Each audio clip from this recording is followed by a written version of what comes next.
Meus irmãos, a paz do Senhor. Para mim é um grande prazer estar aqui mais uma vez com os irmãos. A nossa finalidade aqui é compartilhar um pouco da palavra do Senhor nosso Deus, e para esse segundo trimestre do ano de 2025, a nossa tão amada editora Betel preparou para falarmos sobre mordomia cristã. E hoje chegamos aqui na lição de número 6, com esse tema de grande relevância para nós cristãos: edificando a casa de Deus, unidos pelo cuidado. Então, o cuidado da casa de Deus deve nos mover a edificá-la. Um tema extremamente importante que vai ficar bem claro aqui no discorrer sobre essa aula tão preciosa. Texto áureo: subi o monte e trazei madeira, e edificai a casa, e dela me agradarei, e eu serei glorificado, diz o Senhor. Ageu, capítulo 1, versículo 8, é uma ordem dada pelo próprio Deus ao povo e aos líderes, Ageu, Zorobabel, lembrando também que eles eram, Ageu ali era um profeta pós-exílio, ele foi um profeta que atuou depois de Benjamim e Judá, o reino do sul, ter passado 70 anos no cativeiro babilônico, e agora eles retornam. Ao retornarem do cativeiro babilônico, eles encontram devastação, ruína. 70 anos, Jerusalém, Sião ficara abandonada.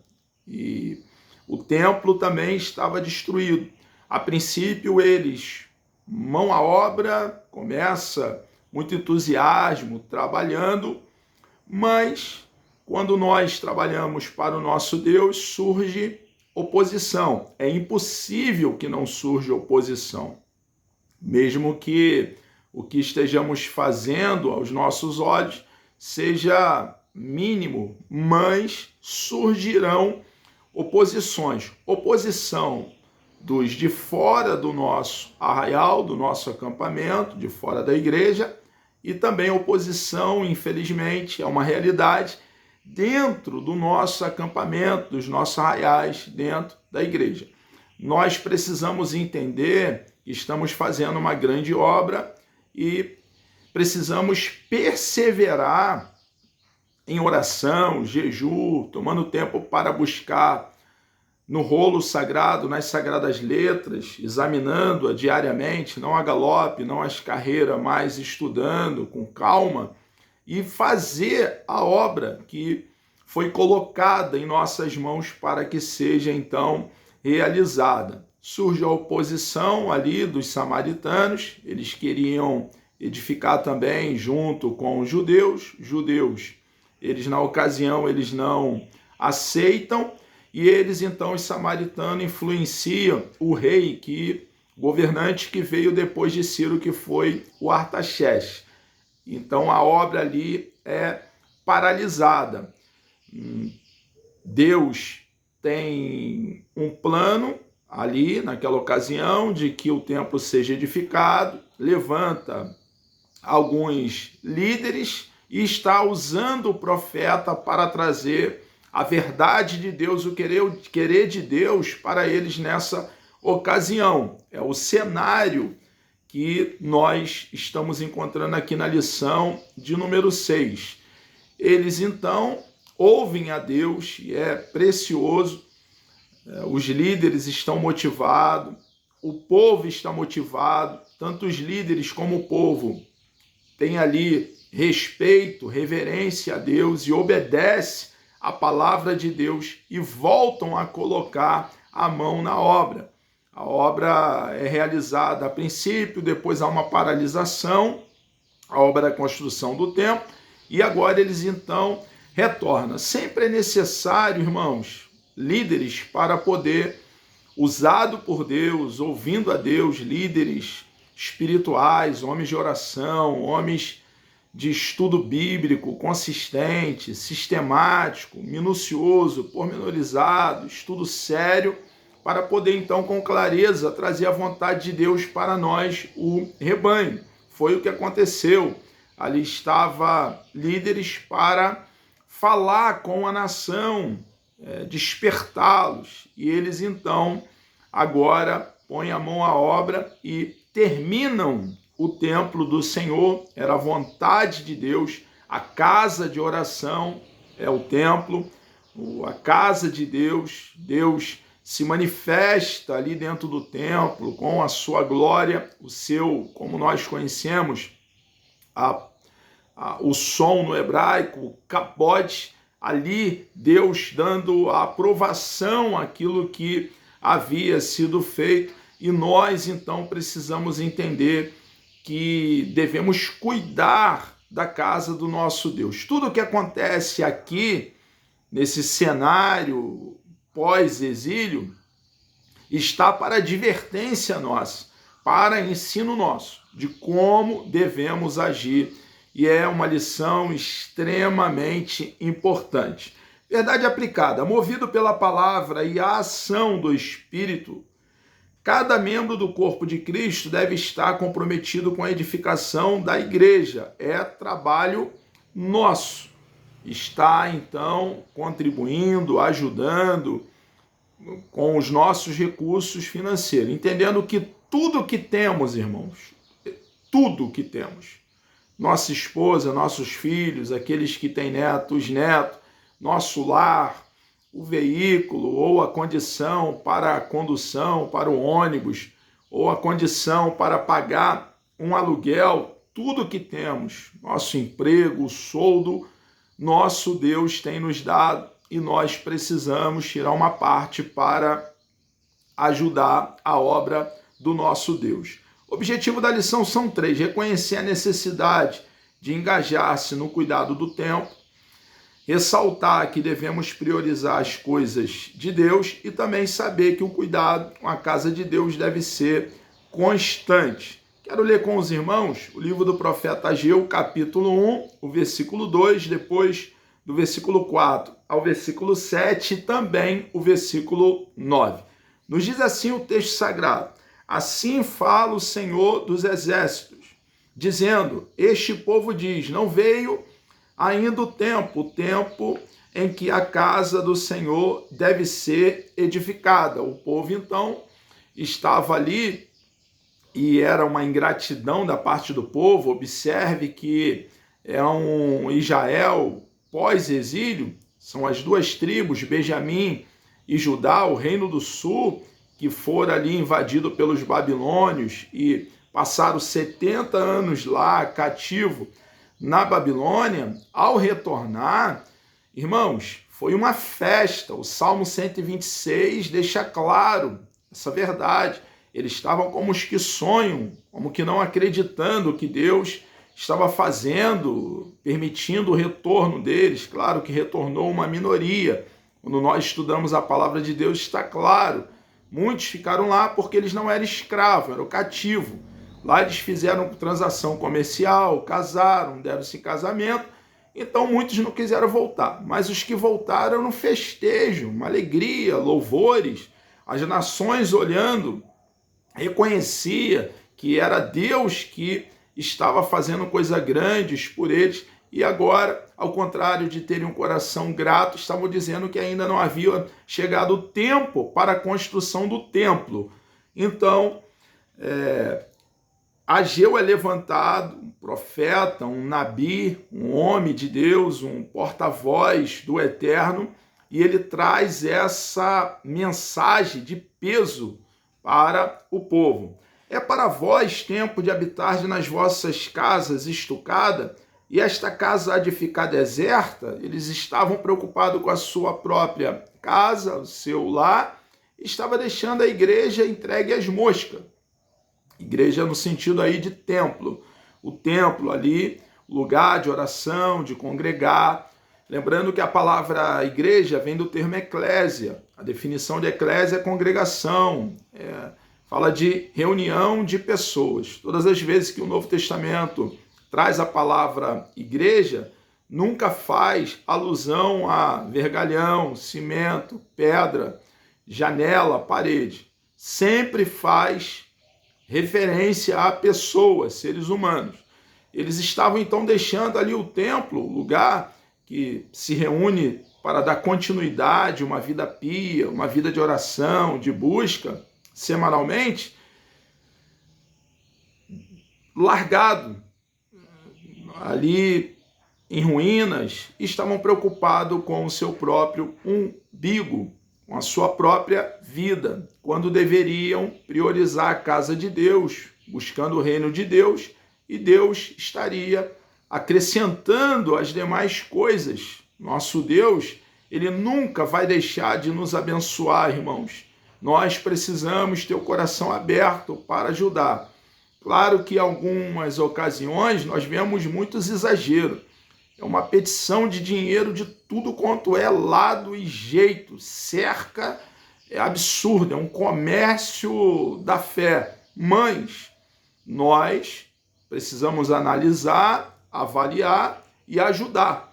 Precisamos estar ajudando a obra de Deus.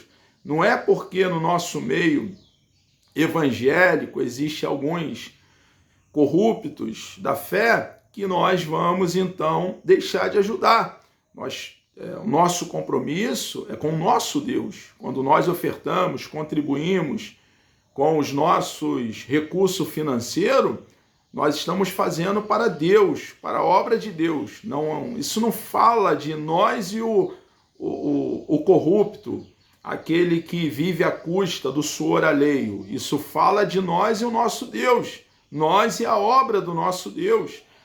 Fala de nós e dos nossos irmãos que ali também estão com honestidade, sinceridade. E observe que a maioria dos líderes, isso é um fato, irmãos, são grandes homens de Deus, dedicados a Deus inteiramente e trabalham, ganham o seu sustento com o suor do seu rosto. Então, nós precisamos ajudar a obra de Deus, porque o nosso Deus com certeza estará nos abençoando. Ora, pois assim diz o Senhor dos Exércitos. Dentro desse cenário, então, deles priorizarem eles mesmos, a sua própria casa, e não pensarem no templo do Senhor, Deus então continua falando por intermédio do profeta Ageu. Aplicai os vossos corações aos vossos caminhos. O que está acontecendo no meio de vocês? O que Ageu está dizendo aqui? Pare um pouquinho, analisa a vida de cada um de vocês que não tem ajudado a minha casa. Analisa a vida de vocês, pondera um pouco, faça uma autoavaliação, olhe para dentro. Eu estou aqui parafraseando o que está aqui registrado. É exatamente isso que Deus está requerendo do povo, quando ele diz, aplicai os vossos corações aos vossos caminhos. Olhe para vocês mesmos e veja o que está acontecendo. Semeais muito e recolhei pouco. Comei, mas não vos fartais. Bebeis, mas não vos saciais. Vestivos, mas ninguém se aquece. E o que recebe salário num saco furado. Vocês estão passando por dificuldade financeira, por aperto, porque vocês não estão priorizando a minha casa. Vocês são um instrumento que eu uso, os vasos de barro, o canal, para levar recurso para o templo, para o meu templo, para a minha casa. Por vocês não cumprirem a missão de vocês neste necessário, neste mister, vocês estão passando por dificuldade. Irmãos, tem um grande ensinamento para nós, é doutrina para nós. Enquanto nós não entendermos que precisamos ajudar a casa do nosso Deus, suprindo para o templo, nós não iremos contar com a bênção financeira do nosso Deus. Deus, ele conhece os nossos corações. E eu não conheço uma pessoa, uma sequer, um cristão. A mensagem aqui não é para o ímpio, não é para o de fora, é para nós. Não conheço um cristão que não tem uma vida abençoada, ele abençoando a casa de Deus. Pode ser que em algum momento, por algum motivo, ele não abençoe da forma que já abençoou, mas está sempre procurando abençoar, ajudar de alguma forma, uma oferta, uma contribuição, está sempre ali ajudando. Alguns ajudam mais, outros ajudam menos. O importante é a motivação. A motivação na ajuda fala muito alto. Deus olha a motivação. Então, isso é muito importante, o que nos leva, nós como igreja, como cristão, a contribuir, a ajudar na casa de Deus. Podemos dar grandes quantias com a motivação equivocada e Deus não está recebendo a nossa oferta, os nossos recursos financeiros. Então é muito importante, quando formos ofertar, contribuir, entregar o dízimo, entender que há algo extremamente espiritual e a motivação, o que nos conduz, nos leva a agir dessa forma bíblica, atendendo uma doutrina bíblica, é de extrema relevância diante do nosso Deus. Assim diz o Senhor dos Exércitos: aplicai os vossos corações aos vossos caminhos. Vocês estão comendo, não se saciam. Se veste e continuam com frio. Recebe salário e o salário não dá para nada. Analisa, olha o ato de vocês. Olhemos para os nossos atos, como temos procedido. É o que Deus está dizendo aqui. Não está havendo uma boa colheita na lavoura, não está havendo prosperidade financeira, porque a minha casa não está sendo suprida financeiramente por vocês. É o que Deus está dizendo. E aí, irmãos, alguém, erradamente, eu já ouvi, e falando comigo numa conversa, eu achei absurdo, um pastor, décadas de igreja, dizendo que não existe prosperidade no sentido financeiro. Prosperidade financeira não é isso que a Bíblia fala. Irmãos, para arrancar a prosperidade financeira da Bíblia, teremos que comprar litros e mais litros de leak paper para apagar as dezenas e centenas de versículos que falam sobre prosperidade financeira na vida do cristão. Está claro, o texto aqui não tem como fazer manobra. O texto está claro, só adulterando o texto para negar o que está claro aqui, irmãos. E nós estamos aqui para falar com exatidão da palavra do nosso Deus. Olhaste para muito, é o que Deus está mandando eles analisarem, fazer uma autoavaliação na vida deles. Eles estão olhando para muito, mas eis que alcançaste pouco. E esse pouco, quando trouxeste para casa, eu lhe assoprei. O pouco que eles ainda estavam adquirindo financeiramente, Deus, o próprio Deus, irmãos. Observe que Deus não enviou um anjo, era o próprio Deus, estava soprando. Significa o quê? Que havia escassez, o cenário era inóspito para eles, devido à postura de não ajudar o templo, a construção, a edificação daquele templo que na ocasião estava em ruína. E o pouco que eles estavam colhendo, o próprio Deus estava soprando, não dava para nada. Por que causa? Deus pergunta a eles para ver se eles despertavam. Disse o Senhor dos Exércitos: por causa da minha casa que está deserta, está em ruína, entregue às moscas. E cada um de vós corre à sua própria casa, só olham para o seu próprio umbigo. Irmãos, essa lição é um alerta para nós. Não temos que usar álibis. Mas não, irmãos.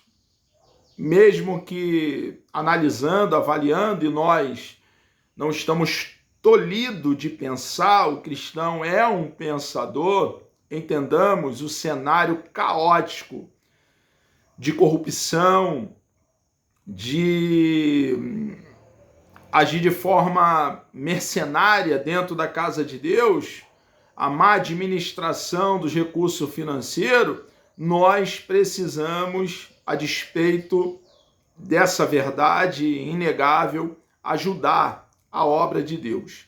É algo que, como eu já falei, reitero, para uma fixação da verdade entre nós e o nosso Deus. Introdução. Ageu foi usado por Deus para exortar os israelitas contra a reconstrução do templo. Eles deveriam colocar a mão à obra e continuar. É uma grande obra, irmãos. Sempre será. Quantos de nós, quando auxiliares de trabalho, diácono, bem mais novos, cheio de saúde, passávamos o dia todo ajudando os pedreiros na igreja, no templo. Muitas vezes. E aí tinha aquela comida deliciosa, né? Aquele frango com maionese feito pelas irmãs. A gente todo sujo de poeira, lavava a mão ali de qualquer maneira ali, né? Não tinha sabão. E sentava no chão, cada um com aquele pratão gigante e comia, nos fartava. E alguns dos nossos pastores dizendo, pastor militar, no quartel, o soldado que dorme depois que come não é um bom soldado. Querendo dizer, comeu, acabou de comer, 5 minutinhos, 10 minutinhos, mão à obra. E era feito dessa maneira. Irmãos, quanto Deus nos abençoou e tem nos abençoado, cada um de nós cristãos até hoje, porque ajudamos na obra do nosso Deus com a motivação correta. E quando nós paramos para ponderar essas verdades, é algo espetacular, precioso demais ajudar a obra do nosso Deus. O povo estava acomodado, sem cuidado com a casa do Senhor, mas a mensagem do profeta provocou um retorno à comunhão com Deus. Então, o povo estava ali acomodado, no sono da indolência, mas uma vez que ouve a palavra de Deus, por intermédio do profeta Ageu, eles despertam e voltam a fazer a obra de Deus. É do púlpito que o povo é norteado por Deus, orientado por Deus, governado por Deus. O norte vem do púlpito. O púlpito precisa ter uma palavra de Deus para o rebanho.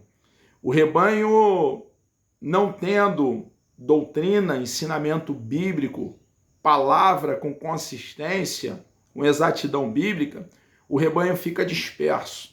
O líder perde completamente a autoridade como líder. É necessário que os líderes entendam que a Bíblia precisa ser bem manejada. Aqui nós vemos esse exemplo. A palavra de Deus para um povo que estava disperso, que estava indiferente ao que deveriam fazer, e ao ouvirem a palavra de Deus anunciada, não com manobra, mas de forma genuína e com firmeza, o povo então retoma a obra, e essa obra então ela termina. É algo extremamente importante. Então vimos aqui Ageu, profeta do despertamento, traz um despertamento ao povo. A mensagem de Ageu, o que nós falamos, saindo da apatia espiritual, o povo então ele retoma a obra de Deus. A bênção era retida porque o povo estava disperso, não cumpria o que deveria fazer. Agora vem bênção pela obediência do povo. O povo coloca a mão à obra, a obra de Deus prospera e o desdobramento da construção do templo, o povo está ali dedicado, com empenho, com afinco, com firmeza, trabalhando, eles recebem então a bênção de Deus. Agora sim, depois de colocarem a mão na obra para construir o templo, eles comiam e estavam satisfeitos, vestiam-se e estavam aquecido. Agora o salário que recebia, mesmo aqueles que recebia menos, era um salário que dava para suprir, prover todas as suas necessidades, porque tinha a bênção de Deus sobre as suas vidas. A importância da liderança, como eu já falei, é muito importante uma liderança espiritual, de vida pia. Homens que andam com Deus, como Noé, como Enoque, desfrutam de intimidade, comunhão, relacionamento, estão em sintonia com Deus. Não disperso, mas atento ao que Deus fala para do púlpito orientar o rebanho. Eles então voltam a priorizar as coisas de Deus. Deus, o Deus que reprova a desobediência, quando eles voltam a priorizar as coisas de Deus, Deus então é com eles. O cuidado com o templo é uma bênção, irmãos. O nosso esforço é uma bênção quando nós ouvimos a palavra do nosso Deus. Nós estamos aí sendo visto pelo nosso Deus e o nosso trabalho não tem sido em vão. O profeta Ageu exortou os israelitas de maneira objetiva e clara. Ele foi claro, foi pontual, vai na tônica, no cerne do problema, da dificuldade. Entrega a mensagem de Deus sem manobra, sem rodeios, com firmeza, como deve ser quando nós pregarmos ou ensinarmos a palavra do nosso Deus. Era necessário priorizar a reconstrução do templo para desfrutarem as bênçãos de Deus. Entretanto, além de se esforçar na obra de reconstrução, o povo deveria viver em obediência e santificação. É claro que Deus, ele recebe da nossa parte as contribuições, as ofertas, todo o nosso empenho na sua obra, recebe do seu povo, o povo que se chama pelo seu bendito e precioso nome, um povo que é sal e luz, um povo que vive num processo de santificação, passou pelo ato da regeneração, foi inserido ao corpo de Cristo, foi arrancado das trevas para viver em novidade de vida. A esse povo, Deus abençoa grandemente. Ele é o paladino, o defensor corajoso do seu povo. As bênçãos de Deus, irmãos, você, minha irmã, meu irmão, nos enriquece. E as bênçãos de Deus não nos acrescenta dores. E possamos então, no cenário que estamos vivendo, no meio evangélico, no século 21, no contexto odierno, estarmos tornando realidade as doutrinas da palavra do nosso Deus para cada um de nós. Chegamos aqui ao término de mais uma pré-aula. Deus nos dando vida, até lá na próxima nós falaremos sobre liberalidade, uma atitude de gratidão e reconhecimento. Vamos orar? Deus amado, nós louvamos, engrandecemos o teu nome. Obrigado por essa grande oportunidade que o Senhor nos concede, estarmos aqui falando do teu amor, da tua palavra. Nos dê um dia produtivo, meu Deus. Por favor, peço uma bênção sobre todos aqueles que estarão participando dessa pré-aula. Muito obrigado por livremente podermos compartilhar da tua verdade com temor no nosso coração. Deus amado, tu és grande. Tu és o nosso Deus, nosso supridor, nosso provedor. Reconhecemos, ó Pai, que tudo que temos vem da tua parte. Entregamos nossas vidas nas tuas mãos e assim oramos agradecidos em nome de Jesus.